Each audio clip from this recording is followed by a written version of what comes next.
Então, muito boa tarde a todas e a todos.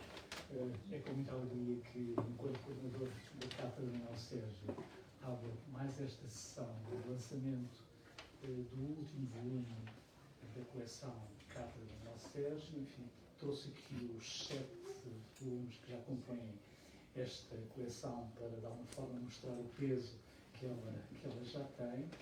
Mas é de facto com muita alegria que nos juntamos aqui hoje.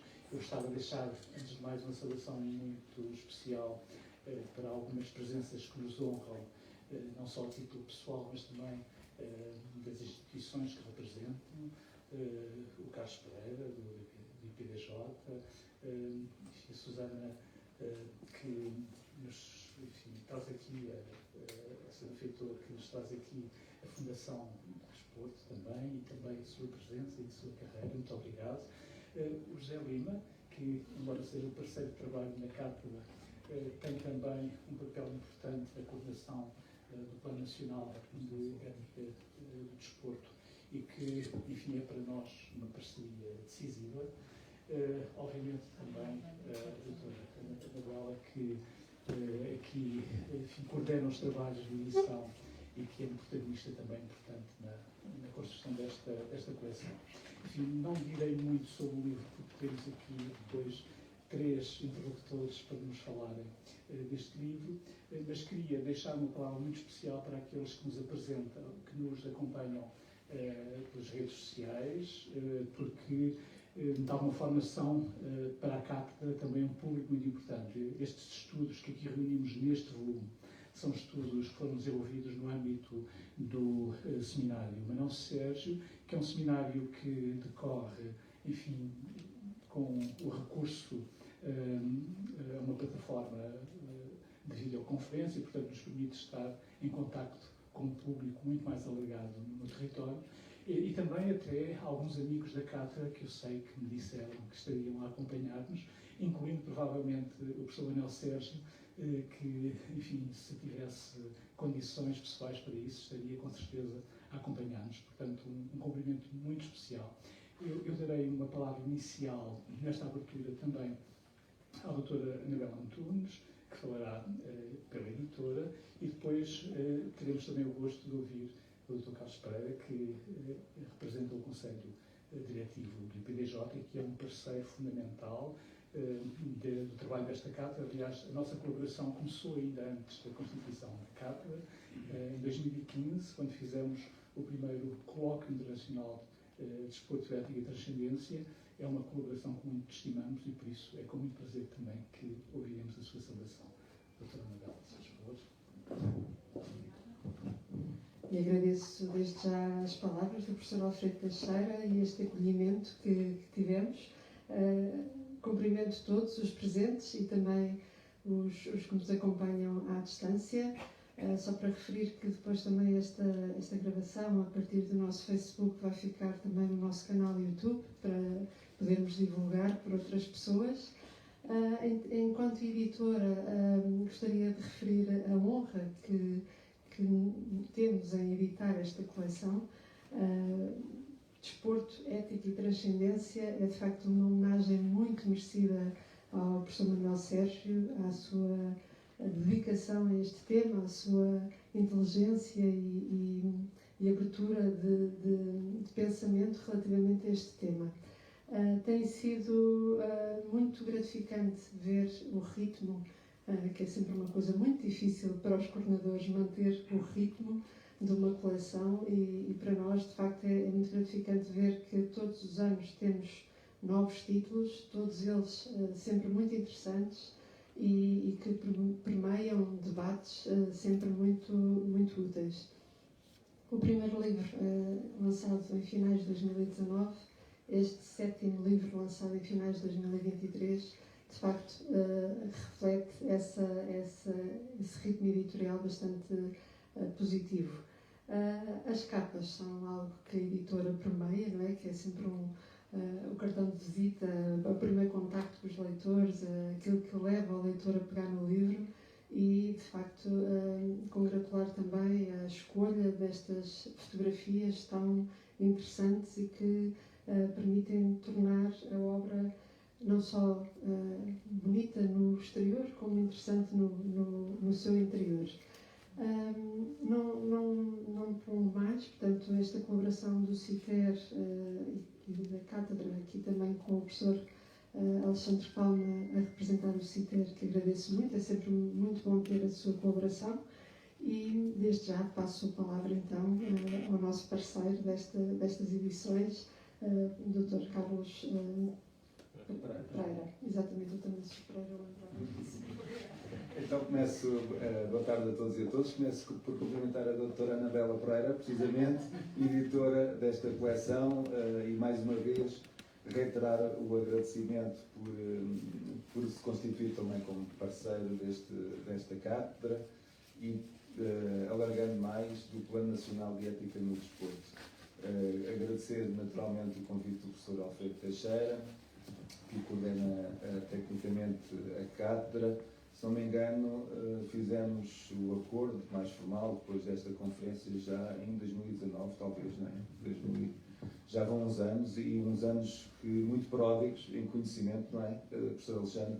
Muito pródigos em edições, em eventos, também com uma grande diversidade de iniciativas, conferências, mas também ciclos de cinema. Eu lembro de um ano especialmente dedicado também a essa forma de expressão e portanto, para além da produção do conhecimento através da escrita, há outras formas de produzir conhecimento, e isso é salutar.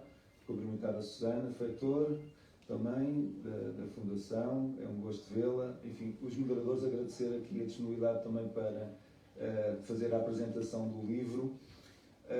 Este livro resultou de um conjunto também de contributos que resultaram de conferências online e, portanto, saudar todas as pessoas que participaram nessas conferências online e da larga participação, pela nota que tenho, cerca de mais de 100 pessoas em cada edição, e, portanto, o conhecimento do professor Manuel Sérgio é um conhecimento, de certa forma, erudita, mas também é um conhecimento bastante acessível. Olhando para trás, este texto, este livro, nitidamente inspirado num texto já de 68, publicado no Século Ilustrado, fez-me pensar numa coisa curiosa, pelo menos para mim, que eu, quando entrei na Faculdade de Motricidade Humana, era ISEF ainda, em 88, foi em plena discussão desta mudança de paradigma, desta forma diferente de olhar para a atividade física, para o desporto e para a educação física. Foi o momento em que os alunos, é evidente que as discussões entre académicos já se fazia há muito mais tempo, mas foi o momento em que os alunos, os discentes, tiveram a consciência desta mudança de paradigma. E foi curioso porque apanhou-me numa fase da vida meio esquisita, porque foi quando fiz o primeiro ano de faculdade, era de engenharia, depois mudei para desporto e não podia pedir mais adiamentos, fui para a tropa. Quando regressei, chamava-se Faculdade de Motricidade Humana e, portanto, havia este choque ideológico, mas, curiosamente, e voltando aqui ao tema do livro, é curioso perceber o tempo que demora entre 68 e 88, 89, para haver alterações significativas da forma como se olha para a educação física. De facto, para quem se liga mais às ciências do desporto, numa fase inicial, é incontornável o apelo, e também sou apologista disso, para os aspectos mais físicos, mais determinísticos, da fisiologia, da biomecânica, todas essas ciências também importantes para o desporto, mas quer nós olhemos para uma forma prática da educação física mais lúdica e se calhar menos focada no resultado, quer olhemos para um atleta de alta performance, e temos aqui uma ex-atleta de alta performance, há um ponto comum. Quem passou por essa experiência são muitas pessoas, sendo o maior fenómeno social que existe, o desporto, encontra um ponto comum, que é a pessoa sentir-se realizada com aquilo que faz, a pessoa de facto sentir sempre o desafio pela transcendência, mesmo se faça desporto de uma forma lúdica. É quase incontornável alguém participar em qualquer atividade física e passado algum tempo, ou durante o tempo em que está nessa atividade física, não rever todo o processo e toda a interação que faz ou com o ambiente, ou com os companheiros, os adversários, e portanto entrar aqui uma componente de espiritualidade, de relação com o outro, e também perceber de que forma o corpo de facto sente, que é aqui também o cerne deste livro. E no mais alto rendimento a mesma coisa. As pessoas, mesmo nas modalidades mais fisiológicas, vamos chamar assim, se pensarmos no ciclismo, ou seja o que for, em que a componente de características biológicas é muito forte, sem dúvida nos momentos importantes há outros fatores que têm mais ou menos impacto do que essas características, e é muito isso também que é explorado e é debatido pelo professor Manuel Sérgio, e que constituiu uma mais-valia muito grande para quem é profissional de educação física e desporto. Como sabemos, muitas pessoas inspiradas precisamente pelo professor Manuel Sérgio, e que, até do ponto de vista da alta performance, tiveram muito bons resultados. E, portanto, quem pense que este discurso é um discurso ou uma forma de olhar para o desporto mais, se calhar, humanista, na perspectiva de promotora de valores e de olhar para o desporto como uma ferramenta educativa, é verdade, mas também é determinante para quem atua num contexto de alta performance. E, portanto, por isso é muito importante para o IPDJ estar associado a esta cátedra e esta forma de pensamento, porque, essencialmente, é a instituição pública que tem a responsabilidade de executar as políticas públicas de desenvolvimento desportivo. E quando estamos a falar de desenvolvimento desportivo, não estamos a falar de crescimento desportivo, estamos a falar de um desenvolvimento global de todas as vertentes do desporto, incluindo a vertente educativa e formativa. Portanto, um bem-aja a todos e uma boa sessão. Obrigado.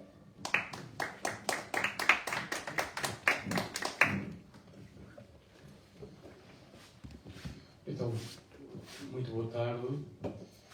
Eu gostava de introduzir o lançamento deste livro sobre a categoria do ponto de encontro. Explico. Penso nesta categoria a partir do que a cátedra tem sido, a cátedra de Manuel Sérgio, Desporto, Ética e Transcendência. Porque ela tem sido um ponto de encontro para pessoas diferentes, de contextos diferentes, que estão, se posso usar esta metáfora tão comum na nossa linguagem normal, com a mão na massa, mas a partir de vários lugares. E a cátedra tem sido um ponto de encontro para instituições e responsáveis de políticas públicas, como agora muito bem era trazido aqui à reflexão. Tem sido um ponto de encontro com académicos, com praticantes, com jornalistas, com gente que se interessa pelo tópico, eu ia dizer do desporto, mas como dizia muito bem o Dr. Carlos Pereira agora, do humanismo de que o desporto é veículo e é cultor. Portanto, a cátedra tem sido um ponto de encontro ao longo destes seus anos de funcionamento. O encontro que aqui está, o encontro que aqui hoje acontece entre nós, de alguma maneira, traduz também isso. E este livro, que aqui nos cabe apresentar, é também ele um ponto de encontro. Obviamente, entre os vários autores que colaboraram na redação do próprio livro, ponto de encontro dos muitos, e como era aqui também muito bem recordado, participantes do Seminário Manuel Sérgio, que convergiram, que se encontraram para refletir sobre estes temas, mas também um encontro sempre muito fundamental que se dá no espaço que chamamos de livro, porque todo o livro é sempre um ponto de encontro entre autores e leitores. Autores e leitores. Portanto, o transportamos na mão, o que está posto no escaparate, é um ponto de encontro. Ora, pedimos a estes dois amigos que apresentassem este livro exatamente porque eles exprimem bem o que é este ponto de encontro que faz um livro entre autores e leitores. O meu colega António Martins, de tal maneira, representando o corpo dos autores, dando voz ao corpo dos autores, a Cátia, também uma grande amiga da cátedra, de alguma maneira, trazendo este olhar de quem vive, de quem pensa estas questões. E, portanto, o lançamento de um livro como este, se permitir que diga assim, dificilmente poderia ser de outra forma, senão este encontro entre todos nós. E já agora, porque acho que é de toda a justiça, eu creio que é uma justa homenagem que fazemos ao professor Manuel Sérgio, não apenas como a pessoa que ele é, mas também a obra que ele deixa, porque sob estes múltiplos registros, ele foi um homem gerador de encontros. Continua a ser um homem gerador de encontros. E, portanto, neste sentido, eu creio que há muitas formas de honrar o professor Manuel Sérgio, eu creio que esta será uma das mais preciosas e aquela de maior fecundidade para o futuro. Dito isto, eu quero escutar e, portanto, quero passar a palavra à Cátia e ao António. Eu vou começar por dar a palavra à Cátia. A Cátia é, para quem ainda não possa não conhecer, a Cátia é uma colaboradora da Cátedra de Manuel Sérgio há bastante tempo, no seu conceito científico. Ela é doutora nestas áreas de reflexão sobre a motricidade humana, sobre as questões da corporeidade, do movimento, também na sua interação com as práticas artísticas. Portanto, é alguém que respira este universo temático como poucos entre nós, e por isso é com muita alegria que passo a palavra à Cátia para ela ler connosco, abrir para nós este ponto de encontro. Muito obrigado, Cátia, por ter aceitado este nosso convite e escutamos-la com todo o interesse. Obrigada eu. É interessante essa temática, pois a primeira coisa que eu coloco aqui é que é sempre bom poder voltar a esta casa e participar dos encontros promovidos pela Cátedra Manuel Sérgio. Nesse sentido, eu agradeço a Alexandre, a Alfredo, por me convidarem a, de alguma maneira, mostrar o meu entendimento sobre essa obra. Agradeço também ao meu colega aqui, Antônio, e ao agradecer a ele, coloco também parabenizo de alguma maneira todos os autores que contribuíram com as suas elucubrações e permitiram que essa obra se fizesse presente da forma como ela está. Eu preparei um roteiro, e vocês me permitem, eu vou segui-lo, porque senão eu vou desviar dos meus objetivos. Tá bem? Então vamos lá. A obra proposta pela Cátedra Manuel Sérgio, coordenada pelos professores Alfredo Teixeira e Alexandre Palma, desde o seu título é um chamado à reflexão. A consciência de ser corpo encarnado, veículo e essência de ser no mundo, é a base da ciência da motricidade humana.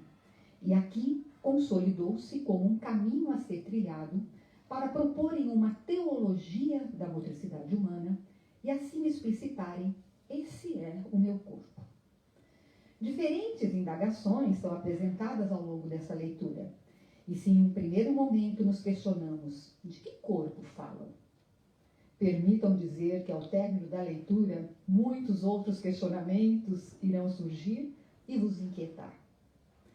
Esta obra, como um todo, incita a busca de novos pontos de convergência entre distintos saberes e, assim, fornece elementos para que possamos não apenas levantar questões, mas buscar nossas próprias respostas, ampliar o olhar, ressignificar e agregar novos saberes em um processo de superação do pré-estabelecido. Nos deixar encantar com a possibilidade de sermos nós esse corpo. A vaguear pelos distintos campos por onde este conhecimento perpassa e a explorar as diferentes formas de se estar no mundo e estar na vida. Tenho para mim que o exercício de desvelar tanto a essência de ser corpo encarnado em uma perspectiva teológica, quanto reconhecer a dimensão sensível e espiritual de um corpo que se quer movimento, práxico e poético, não é tarefa fácil. Mas aqui apresentou-se como um desafio aceito e superado pelos autores. Coube a nós o exercício da escuta. Não uma escuta passiva, é verdade, mas uma escuta na essência, desprovida de conceitos prévios e verdades cristalizadas, uma escuta que nos move em direção a novos lugares. Ao envolver-me na dinâmica dos corpos textos apresentados, foi possível observar que, independente de onde eles se encontram, onde habitam e por onde transitam, a transcendência parece tanto ser o seu fim, quanto foi também o seu começo.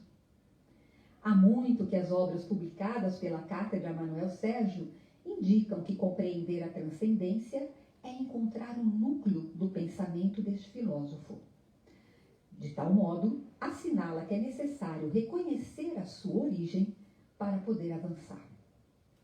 É de ressaltar que, por um bom tempo e por diferentes razões, estudiosos da motricidade humana afastaram-se da compreensão de transcendência sob a lente de uma visão teológica.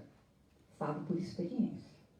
Com este trabalho, penso que será possível religar estes olhares. Assim, vamos à obra. Dividido em 4 partes, este livro integra reflexões que situam o corpo, lugar de história, o corpo, lugar de comunidade, o corpo, lugar de trânsito, o corpo, lugar místico. A presença de uma introdução elaborada por Alfredo Teixeira e Alexandre Palma prepara-nos para explorar estes lugares, concebendo-os como um campo de conhecimento e de relações extremamente vasto, instigante e desafiador. Para além de destacarem o papel da cátedra em cultivar e disseminar a obra de Manuel Sérgio, assumem a missão, e aqui passo a citá-los, de aprofundar a matriz humanista de sua filosofia e explorar as vias abertas pela sua visão original da motricidade humana. Indicam também que o leitor irá se defrontar com textos que lhes permitirão abrir novas janelas de oportunidade para uma reinterpretação teológica do movimento, tendo por base a forma como Manuel Sérgio trata a questão da intencionalidade em sua hermenêutica do movimento. Para esses autores, sob esses novos parâmetros, o movimento poderá regressar à inquisição teológica. E é o que encontramos ao longo dos 4 capítulos que se seguem. Aqui vou fazer uma ressalva. O que eu vou apresentar, as minhas reflexões, é um pedacinho mínimo daquilo que contém esse texto. Somente a leitura da obra como um todo poderá de fato alcançar a profundidade dos textos que aqui estão publicados. Dito isso, começo pelo primeiro capítulo, o corpo, lugar de história. Meu amigo, o Antônio Martins, nos chama a atenção para o que denomina o escândalo da encarnação. E ao efetuar o diálogo possível entre a teologia e a fenomenologia, faz-nos perceber o encanto da Boa Nova na promoção do encontro do divino com a carne do humano. A presença de Deus que se fez carne e habitou entre nós permite que hoje, ao olharmos para a figura de Jesus, o contemplamos como o corpo divino do homem ou o corpo humano de Deus. É também neste ensaio que o conceito de transcender em uma perspectiva teológica afasta-nos da ideia de transcendência proposta por Manuel Sérgio. No entanto, não a exclui, pois, como diz o autor, e aqui o cito, a transcendência do corpo não resulta apenas de uma autotranscendência assente no esforço de autossuperação, mas de ser carne habitada, fecundada e elevada pela presença do Verbo da vida que se une a cada pessoa. Aqui podemos ver a transcendência como um dom de Deus. Um Deus imóvel? É a pergunta que João Manuel Duque nos oferece já no título do seu ensaio. O autor desenvolve seu texto evidenciando a necessidade de ressignificar conceitos e reconstruir pressupostos. Neste sentido, propicia uma incursão aos saberes teológicos que possuem como base uma visão metafísica da imutabilidade e de imobilidade associada à perfeição de Deus. E, em então, propõe uma mudança de perspectiva que permite ver na motricidade do humano e em sua vulnerabilidade a essência e existência de Deus que se revela ao mundo, associado aqui à figura de Jesus, que, convenhamos, nada tem de imóvel. As diferenças teológicas e as analogias efetuadas suscitam questões e abordam perspectivas igualmente questionadoras. Para esse momento, chamo a atenção para apenas um aspecto: a exposição de uma dimensão relacional do ser, no sentido deste, de sair de si para o outro. A meu ver, a denominação de motricidade relacional, então apresentada, contribui para esclarecer uma série de questões pertinentes à base da ciência da motricidade humana, inserida no contexto atual. Superar, transcender, nesta perspectiva, rompe com a ideia de sair de um estado menos perfeito para um mais perfeito e remete à compreensão solidária do sair de si para o outro. E então, nesse outro, acedemos ao admirável corpo novo, variações escatológicas sobre o corpo abençoado, escrito por Isabel Varanda. Aqui, o jogo de palavras, a criatividade literária, em dar significados distintos e possibilidades variadas ao que se diz, escreve, lê, instiga-nos a acompanhar o percurso proposto pela autora na perspectiva de ver, perceber, entender o sujeito que é corpo, que está intrinsecamente implicado no mundo e, desde a sua criação, sob a luz da fé cristã, pode ser concebido como um acontecimento do amor de Deus. Ora, também a ciência da motricidade humana tem o amor à sua essência. O próprio Manuel Sérgio já me disse que o amor é o fim e o início, o que move e o lugar onde o movente quer chegar. Essência e existência se dão na dimensão do amor, por si, pelo outro, em si e no outro. E é nessa vivência e nessa busca que as relações acontecem. Também neste movimento é possível ter a percepção da obra do inacabado, de um corpo a corpo que é devir, permanente na tensão do recolhimento e do acolhimento. O ser corpo configura-se um projeto, uma obra sempre a realizar, uma identidade que, ao experimentar sua corporeidade, é constantemente forjada. É um contínuo, pois a vida não é estática, e o corpo humano possui ânima, possui vida, vida que se segue até deixar de ser terrena, e então manifesta-se no corpo glorioso, imaterial. Para a autora, experimentar o corpo terreno e o corpo glorioso é uma dádiva e uma realidade para nós todos. Podemos até desconsiderá-lo ou não o reconhecer, mas ele está lá. Ou melhor, ele está aqui. É o que somos, é o nosso devir. O segundo capítulo intitula-se O Lugar do Corpo de Comunidade. Logo ao início, somos convidados por José Carlos Carvalho a relermos a Sinantropologia de Manuel Sérgio, tendo por referência a Antropologia Paulina. Dessa forma, podemos reconhecer o corpo como metáfora comunitária. Ao aproximar a motricidade proposta por Manuel Sérgio da ação motriz presente no agir do apóstolo Paulo, o autor assume que ambas movem mais do que um corpo, movem ideias, propósitos, realizações e desafios.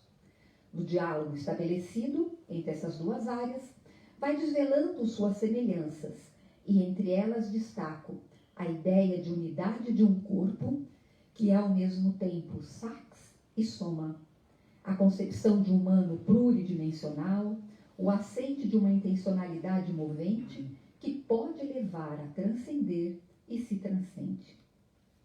O autor apresenta ainda reflexões contemporâneas que nos levam a indagar nossa corporeidade na atualidade e o que temos feito para transpor uma dualidade permissiva, herança de um pensamento dicotômico, já há muito denunciado. Com essa interrogação em aberto, iniciamos a leitura do texto de Teresa Bartolomei e Alfredo Teixeira. O corpo e a consciência de si como ser no mundo. Manuel Sérgio, Gerard Agamben e Hartmut Rosa são os convidados para estabelecer esse diálogo. Os autores, ao estabelecerem esse diálogo com a motricidade humana, tendo o corpo como ponto de interseção, destaca a base do pensamento de Manuel Sérgio, posicionando na atualidade e evidenciando as aproximações e os afastamentos com outros pensadores da contemporaneidade. Entre as diferentes questões levantadas, para agora eu destaco apenas duas. A primeira, os questionamentos acerca da intencionalidade funcional ou a necessidade de fruição, tão perdida nos dias de hoje. Em contraponto com a sua possibilidade também de ser corpo factual, corpo para algo, corpo para a ação, para o agir, para o superar. Por que não ser o corpo do sentir, do apenas estar? Outro aspecto de bastante interesse nessa abordagem é a constatação que, desde sempre, Manuel Sérgio viu no desporto um evento pluridimensional. E os autores extrapolam a dimensão do desporto, não só no desporto, mas em todo o evento onde o corpo humano se coloca em movimento. Ele deve e pode envolver o social, o cultural, o político e o antropológico. Esse corpo está para além da competitividade. Ele está para além de ser algo. Ele é simplesmente porque está vivo, porque está aqui. No capítulo 3º, nos deparamos com textos que indicam o corpo, lugar de trânsito. Neste transitar de possibilidades, Isidro Lamelas desenvolve seu ensaio sobre o movimento, kinesis e progresso, epectasis, desculpem aí a pronúncia, né? Em Gregório de Nissa. Foi uma surpresa conhecer um pouco a forma de pensar dessa personalidade da Igreja e reconhecer que algumas das indagações postas sobre o ser humano em movimento, principalmente as analogias referentes à prática desportiva, de competição e o fazer humano, permanecem até hoje. O autor, ao revisitar a obra de Gregório de Nissa, apresenta-nos reflexões que englobam desde a criação, o movimento, o entendimento do corpo, aborda ainda uma antropologia cinética e o caminho que se percorre rumo a uma perfeição, se é que isso existe. Chamou-me a atenção, entre outras questões, a abordagem de compreensão da transcendência e da imanência, bem como da autotranscendência como possibilidade de ser mais e alcançar a virtude. A concepção de mover-se como uma ação contínua, uma vez que ao deixar de mover-se, perde-se a vida. E a tomada de consciência, ou seja, chamada ao livre-arbítrio para trilhar o caminho do bem ou do mal. Da deambulação ritual do corpo, pobreza e motricidade na densidade do mistério, Joaquim Félix de Carvalho suscita questões relacionadas à liturgia, suas premissas e rituais, e as expõe como um lugar de passagem, mas também um lugar onde se quer permanecer. E por que não, um lugar de viagem? Ao fazer associações ao desporto, questiona-se esse também não possui seu rito, a sua liturgia. A mim, esse texto foi extremamente instigante, pois, embora o autor o tenha direcionado a um contexto religioso, foi um convite para refletir sobre o ser humano em movimento em diferentes lugares com infinitas possibilidades de estar e de agir. O texto de José Pedro Lopes Angélico, para que tenhas corpo, peregrinos, vagabundos e caminheiros, despertou-me para a identificação do quanto somos levados a converter o que se faz ao que se é. A busca por uma generalização impensada que por vezes nos leva a uma informação equivocada da realidade. a necessidade e dificuldade de reconhecer as diferentes faces de um ser, de uma ação, de um desejo, e ainda a possibilidade sempre presente de transformar o real no imaginário ou vice-versa. Ao desvelar o movimento de caminhar em peregrinação ou do caminhante, o texto nos fala de possibilidades, nos fala de vontades, de necessidades, nos indica o devir. De uma maneira poética, ou como um refrão de uma música, nos leva a refletir por diversas vezes sobre uma mesma constatação. E aqui eu o cito. Há peregrinos que não passam de vagabundos, e vagabundos que são autênticos peregrinos. E, no entanto, ambos caminheiros. A olho nu, não é muito fácil distingui-los. O quarto capítulo, denominado Corpo, Lugar Místico, é composto pelos trabalhos de Maria Luísa Rezende e Pedro Braga Falcão, e de Alex Vilas Boas. No texto produzido por Maria Luísa e Pedro Braga, A Fedra de Sêneca e a Paixão de Santa Perpétua e de Santa Felicidade, propõem pensar o corpo na cultura romana antiga e no cristianismo emergente. É interessante perceber que, ao exporem o pensamento sobre o corpo humano a partir da relação entre dois textos escritos nos primeiros séculos da era cristã, conseguem enfatizar questões que ainda hoje apresentam-se como atuais. E aqui destaco a evocação, à sua maneira e respeitando os seus distintos contextos, da forma de pensar e conceber o corpo, e aqui bem diferenciado o corpo masculino e o corpo feminino. O corpo atlético, exercitado, o corpo lugar de resistência, de lutas, de paixões, de desejos.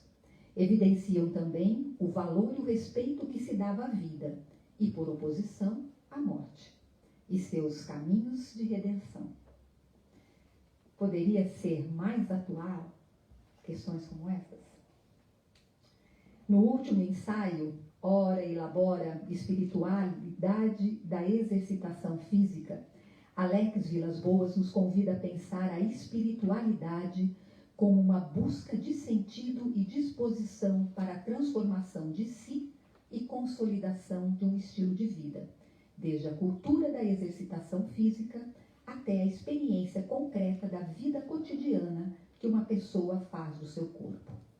Leva-nos a perceber o corpo contemporâneo a partir de reflexões ao longo dos tempos, tomando por referência distintos conceitos, entre eles o do biopoder, do biopolítica, e o quanto estes influenciaram a forma de se pensar as disciplinas do corpo. De igual modo, nos apresenta o potencial presente na exercitação da espiritualidade, esta vista enquanto produtora de uma nova subjetividade, que, ao privilegiar atitudes relacionadas à própria pessoa, busca dar resposta ao imperativo de consciência de uma autotransformação. O ser, assim, não estará mais subjugado a uma vontade exterior, a um molde que lhe é imposto. Se fará sujeito de sua própria história, reconhecendo suas limitações e possibilidades de superação. Enfim, as relações efetuadas pelos autores apresentam-nos novas possibilidades de compreender o ser e o estar-corpo em um processo constante de atualização, de amplificação e de resistência, que envolvem tanto a motricidade, a espiritualidade, quanto a religiosidade. De igual modo, ajudam a perceber as aproximações, os afastamentos relativos à compreensão da imanência e da transcendência, vistas sob uma perspectiva teológica. Ao chegar aqui, percebo que o transitar por essas reflexões trouxe-me um entendimento maior sobre as diferentes dimensões de ser corpo. E por meio deste entendimento, foi possível uma maior aproximação à sacralidade de um corpo atemporal, o corpo santo de Jesus, bem como adentrar na realidade de um corpo concreto, que se assume sujeito, lugar de identidade, de vivências que tanto pode experimentar o martírio, como a santidade, a dor e a superação, o sonho e a desilusão, a brincadeira, a paixão, o amor, a vida e a morte. Na verdade, foi possível rever-me neste corpo humano, nesse mistério de ser humano. Abre-se assim, no meu modo de entender, um novo campo de reflexão e análise, um campo bastante próspero e fértil, tanto para os estudiosos da motricidade humana, quanto aos estudiosos da teologia. Estas são as minhas impressões acerca da obra. Esse é meu corpo para uma teologia da motricidade humana. Muito obrigado, Kátia, por ter partilhado connosco uma leitura tão atenta e tão intensa da obra. E a dada altura a Kátia usou a expressão de religar os olhares, que me parece uma expressão até pela sua beleza e pela sua sugestividade, que interpreta muito bem este livro, a cátedra e eventualmente o que queremos continuar a fazer. Faço esta transição para passar a palavra ao meu colega, o António Martins. De alguma maneira posso dizer que a preocupação do CITERES, o CITER, o Centro de Investigação em Teologia e Estudos da Religião, mas também da Cátedra, mas aqui este núcleo do pensamento em Teologia e Estudos da Religião, tem muito este lugar, tem muito esta intenção de procurar comunicar a teologia de uma maneira que ela se mostre pertinente, relevante para outras disciplinas, para outros saberes. Mas também tem um movimento contrário, que é procurar observar, verificar, agarrar o que há de secular, de mundano e perceber o que é que isso nos diz sobre teologia. E a motricidade humana é este interface. A leitura da Kátia, de alguma maneira, responde ao primeiro movimento que eu apresentei. A leitura do António, de alguma maneira, provoca um bocadinho o segundo movimento, isto é, como é que nós, teologia, vamos ao terreno das coisas mundanas e, de alguma maneira, tentamos pensá-las teologicamente. O António Martins, como já disse, é meu colega aqui, quer no CITERES, quer na faculdade, professor das áreas da teologia, chamamos sistemática, mas sempre muito enfocado e interessado nas questões da antropologia, nas questões da corporeidade, também do corpo vulnerável, uma palavra que aqui apareceu, que eu sei que entra no perímetro dos interesses do António, que é a questão da vulnerabilidade. E pronto, sem mais introduções, António, a palavra. Muito obrigado. Obrigado, Alexandre. Obrigado, Kátia. Obrigado a todos e a todas por estarmos aqui e pelo processo que fizemos até aqui. Uma nota confessional ou testemunhal, partilhar convosco o gozo, a fruição deste processo que teve o seu quê de exigência, que teve o seu quê de pressão. Havia datas e timings a serem cumpridos para a publicação do livro e tivemos que cumprir em tempo de férias ou de verão ou de pré-jornadas, o que isto significava naquele final de julho, tanta coisa a acontecer e umas manhãs de sol e de praia sacrificadas. Pronto, faz parte também do dar o corpo ao manifesto, literalmente, para que, primeiro, a contribuição minha e de todos os meus colegas, mas falo por mim, pudesse acontecer. Depois, numa segunda etapa, partilha a exposição em termos de seminário, de convergência de saberes das diferentes áreas e posicionamentos de cada um de nós dentro da teologia e aqui dentro do CITER e da faculdade, com um público que alguns deles se calhar nos continuam a seguir hoje, de interface, de complementaridade com gente do desporto. Depois, a publicação das atas neste livro, e o livro é sempre um dom, um produto dos autores, mas um dom dos autores à comunidade dos leitores que aqui nos traz e que aqui nos reenvia e nos projeta para fronteiras imprevisíveis, porque nunca se sabe onde o livro vai parar, que que dimensões de consciência, de revelação, de iluminação levanta, que questionamentos, talvez também irritações, pois faz parte da recepção do livro. É um prodígio imprevisível. Foi com gozo mesmo, com fruição, eu retomo a palavra da Cátia, trabalhei e comprometi-me neste projeto, que creio que também posso falar pelos meus colegas, com este sentimento e ao mesmo tempo com esta entrega, que estávamos a fazer qualquer coisa de original, de convergência de saberes e de perspectivas que habitualmente não acontece e aconteceu. Digamos, foi uma forma de convergir, e graças também ao mundo exterior do Instituto de Juventude e Desporto, que nos provoca, ao pensamento de Manuel Sérgio, que nos fecunda. E tudo isto, digamos, podemos dizer que a faculdade, o corpo docente e o CITER se abriu ao exterior, provocado pelo exterior, pelo pensamento, pela ação, pela simpatia, pela hospitalidade do professor Manuel Sérgio, profundas sintonias e convergências, sem anular o debate de perspectivas diferentes, nos oferece. E oferece à teologia. Não sei se disse a alguém, mas digo agora em público, desde 2015, no primeiro encontro, Alexandre, que nós tivemos aqui sobre esta dimensão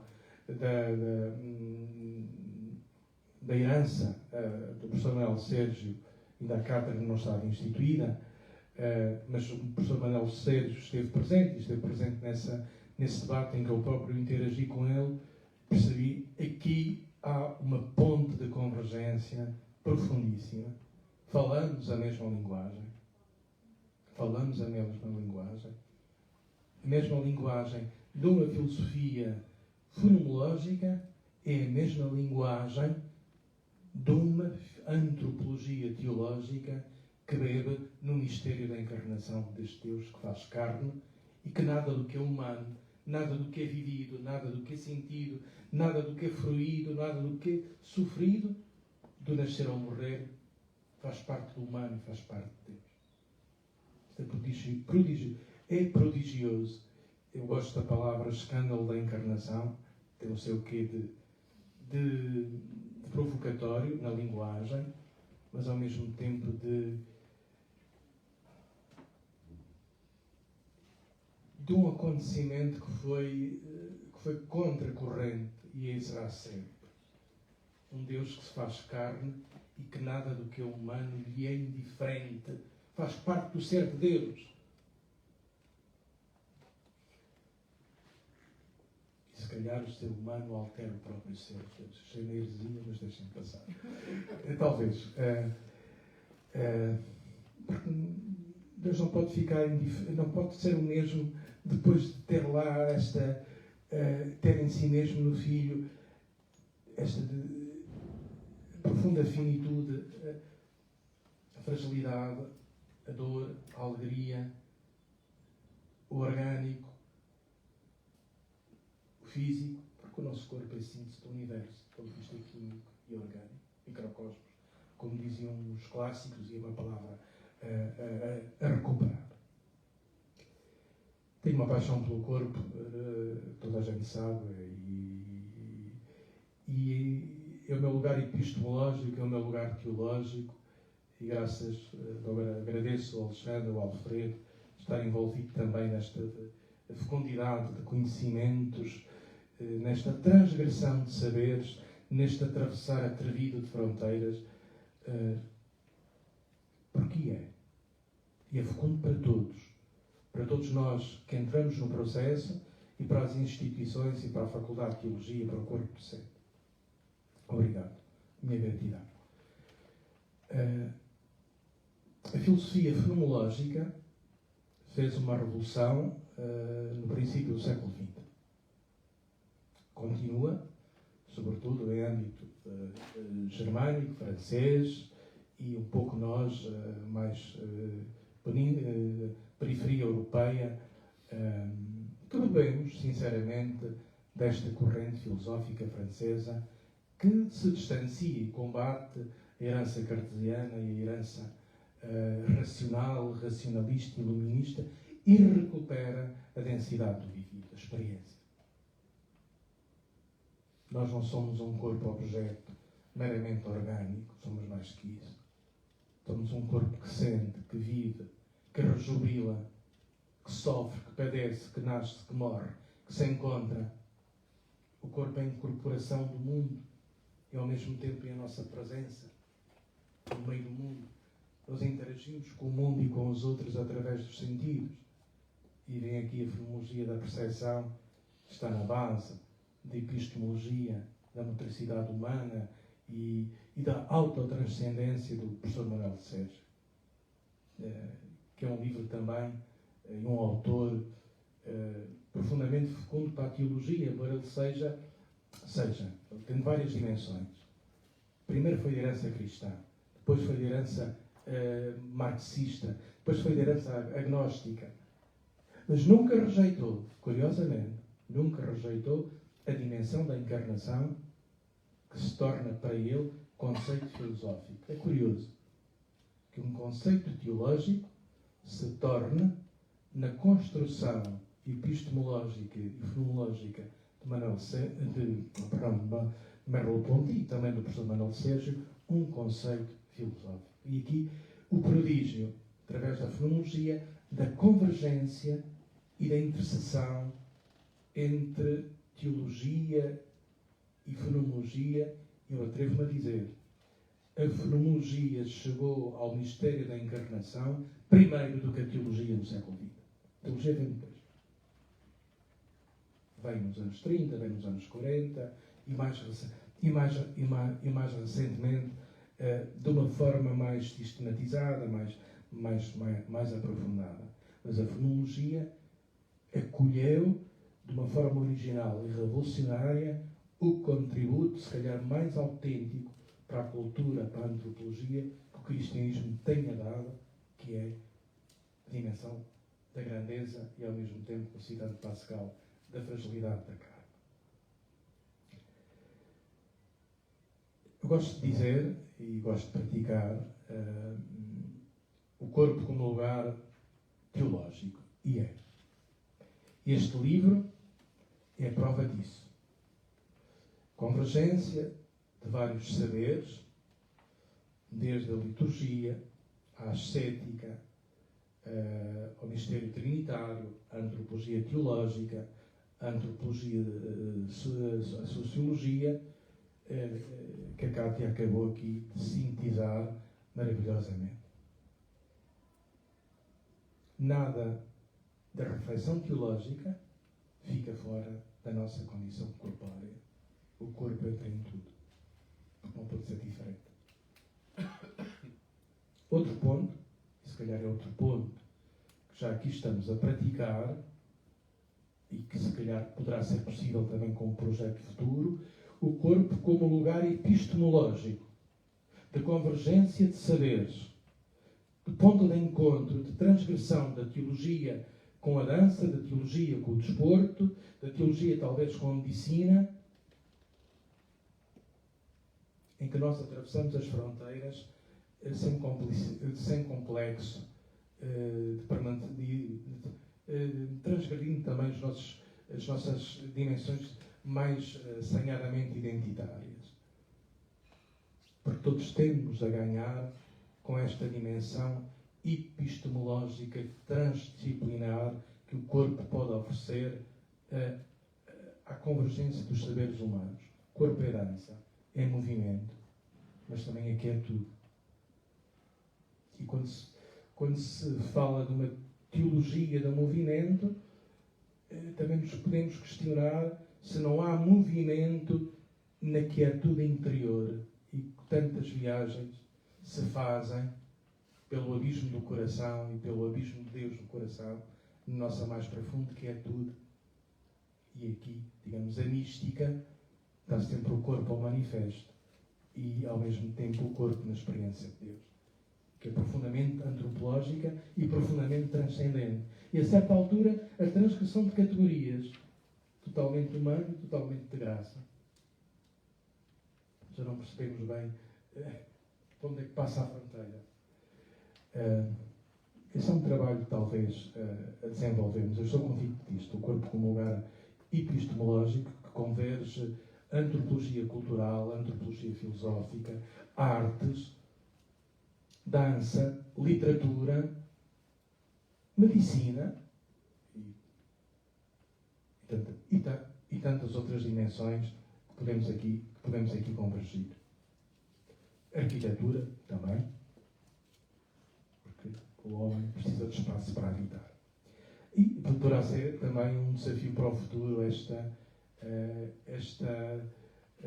transgressão interdisciplinar do corpo como possibilidade de uma epistemologia do conhecimento, que o é, sem procurar imediatamente uma concordância, porque o corpo, a hermenêutica da corporeidade é sempre discordante. Realidade.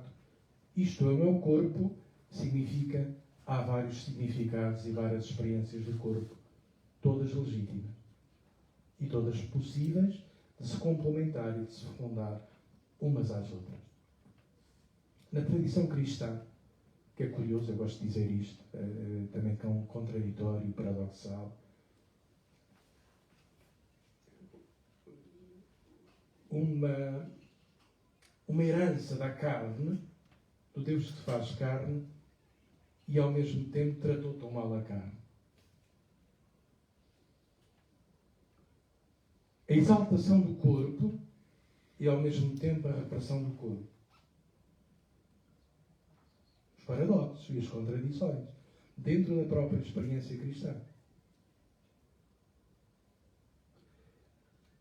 A metáfora do desporto está entranhada na hermenêutica e no dizer da experiência cristã deste Paulo. Que é curioso. Ele é um grego, um romano de cultura grega. Conhecia bem a dinâmica das cidades.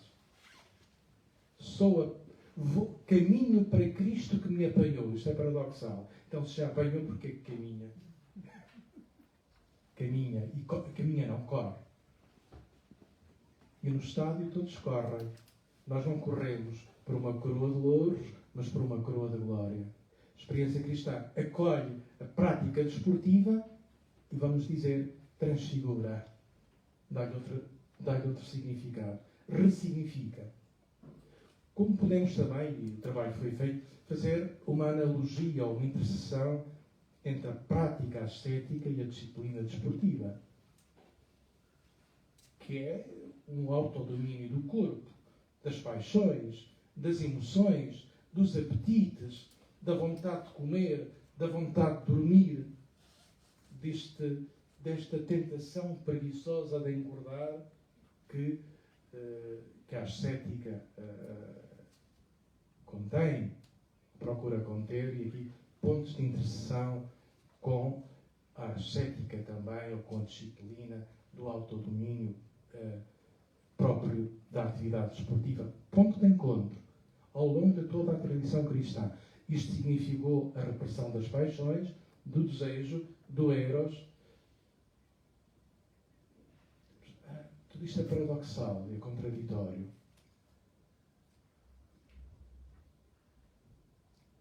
Eu li há dias, a propósito de uma conferência lá na minha comunidade, no Rato de Pascal, as monjas de Port-Royal, em França, usando o silício, procuravam mutilar-se, criar feridas do próprio corpo, para se identificarem com o corpo ferido de Cristo e assim viverem na própria carne a paixão de Cristo. Pode-nos parecer, e é, masoquista, mas ao mesmo tempo oferece uma mística de uma identidade corpórea entre mim e aquele Deus sofredor, por vias que criticamos e que não sublinhamos. Mas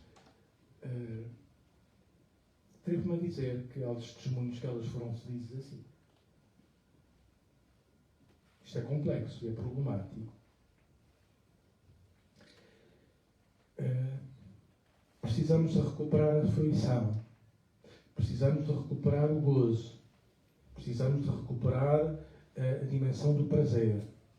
E aqui tivemos já toda uma antropologia teológica e uma antropologia filosófica também em criação.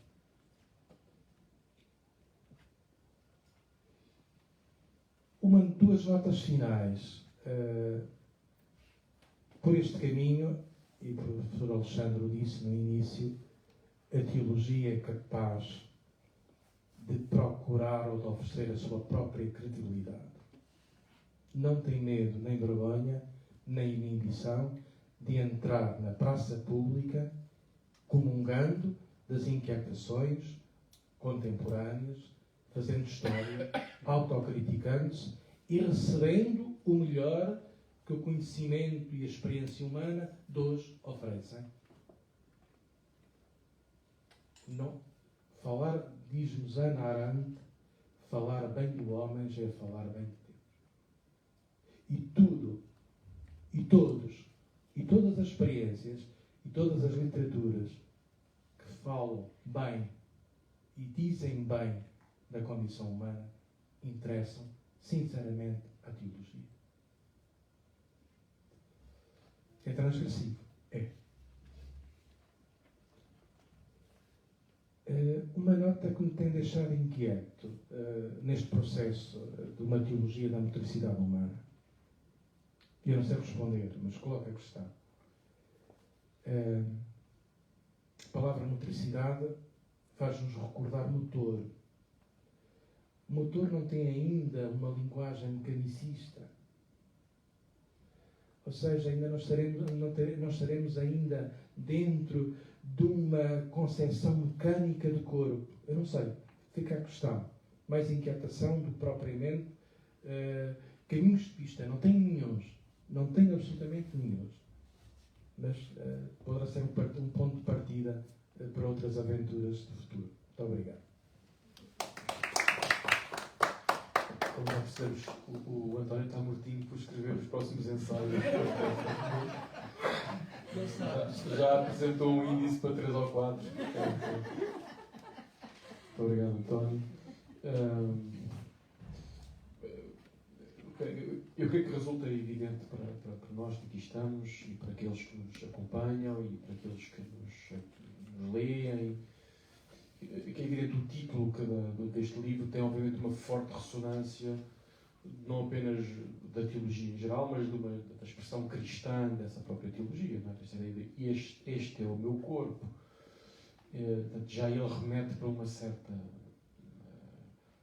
transfiguração do próprio corpo, porque tem uma ressonância sacramental, portanto, ou seja, isso resulta evidentemente também aqui das reflexões em torno do livro, que obviamente há aqui esta teologia da motricidade humana, obviamente é uma teologia de forte inspiração cristã. Não há nem como, nem porque não o afirmar. Eu creio que nós temos que mais ou menos encerrar, mas é curioso como, e bem, havia muito a dizer sobre uma teologia da motricidade humana, e eu acho que é um filão com imenso caminho à frente. Mas é curioso é curioso e acho bastante razoável que a nossa reflexão rapidamente se precipite no título, para a palavra corpo. E eu, a terminar, gostava de enfatizar a palavra este. Porque ele remete para uma outra, até para uma dimensão quase política, porque ele é caro também, não apenas ao pensamento, mas à ação pública do professor Manuel Sérgio, há também uma dimensão política. Esta ideia do este, não basta ter um corpo, é preciso dá-lo, de alguma maneira, é preciso torná-lo presente, é preciso afirmá-lo, é preciso... Eu creio que este também é um pouco o serviço público, o serviço a uma causa pública e as políticas também do desporto. Como é que nós... Como é que esta reflexão também nos suporta numa determinada forma de estar dizermos isto, este, estou. E creio que esse também é um lado, eu diria, o António falou bastante de transgressão, que é uma palavra que talvez tenha cabimento, também um lado de transgressão do próprio pensamento de Manuel Sérgio e também do que a Cátedra tem feito a partir da obra e do pensamento do professor Manuel Sérgio. Só 2 minutos a cada um, esta ideia do corpo, a expressão pública, do dar, do afirmar. No fundo, deste título, o este. O título é a hermenêutica do este é o meu corpo, é abertíssima, infinita. Este é o meu corpo. Não tem outro. Aqui estou eu, inteiro, a mostrar-me, a ocultar-me, a dizer-me, a contradizer-me, a negar-me, no misto de revelação e de escondimento, tudo ao mesmo tempo. Este é o meu corpo. É a minha biografia. Tenho cá as cicatrizes todas das quedas em pequeno, físicas e psíquicas. Não posso negar a mim mesmo, nem a minha história. Este é o meu corpo. Mas este também é o corpo com que eu ocupo a cidade pública. A significação com que me visto e a simbologia do meu vestir. E tudo isto é político. Tudo isto pode ser ponto de convergência, mas também pode ser ponto de tensão. Como é que o nosso corpo se relaciona com o corpo dos outros? Entre abraço ou entre conflito? Digamos, todos sabemos, uma política pública social, de gestão social, é uma política da coexistência dos corpos. Este é o meu corpo e como é que este meu corpo interage com o corpo do outro ou da outra que é indiano ou africano. Estamos a falar de imigração, de inclusão, ou com outra orientação sexual. Como é que este corpo, que é a minha biografia, se integra na cidade pública? É um debate contemporâneo, vivíssimo, fraturante. E, ao mesmo tempo, é a dimensão política do corpo. Este é o meu corpo. É um corpo identitário, de identidade, do ser quem se é. Quando eu peguei esse livro pela primeira vez, quando eu olhei, de fato, este é o meu corpo, me remeteu logo a este é o meu corpo, dentro do ritual. No entanto, quando fala este é o meu corpo singular, que tem a possibilidade e que é plural também. E que é diferente. E aí, como muda o seu pensar. Se o meu corpo é diferente, como tenho lidado com os diferentes corpos que se apresentam também singulares e plurais na atualidade? Talvez o professor aqui, na sua fala, me remeteu a uma palavrinha que está aqui me fazendo cosquinhas.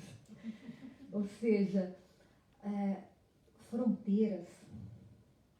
Por que temos que estabelecer fronteiras? E aí eu me lembro, vou resgatar um pouquinho o meu trabalho. Não fronteiras, membranas. A membrana, ela não permite, como que eu posso dizer? Ela permite o fluxo do ir e vir, sem fechar possibilidades. Ela delimita, mas não aprisiona. Talvez este meu corpo seja ou possa ser um corpo de membranas, permeável ao outro, permeável ao meio, permeável aos diferentes saberes, aos diferentes seres. Bem, muito obrigado a Cátia, muito obrigado ao António, muito obrigado a todos que aqui quiseram estar presentes e puderam estar presentes, também aqueles que nos acompanham por outros meios. Muito obrigado também às instituições amigas da Cátedra. Uma vez mais reforçar pela nossa parte toda a honra e a alegria de poder continuar a colaborar convosco, na certeza de que o professor Manuel Sérgio apenas abriu aqui uma estrada que nos cabe a todos, a partir de muitos lugares da universidade, da investigação, das políticas públicas, da prática desportiva, da educação, das práticas artísticas, continuar aqui um caminho que tem muito para andar. Muito obrigado a todos e até a uma próxima.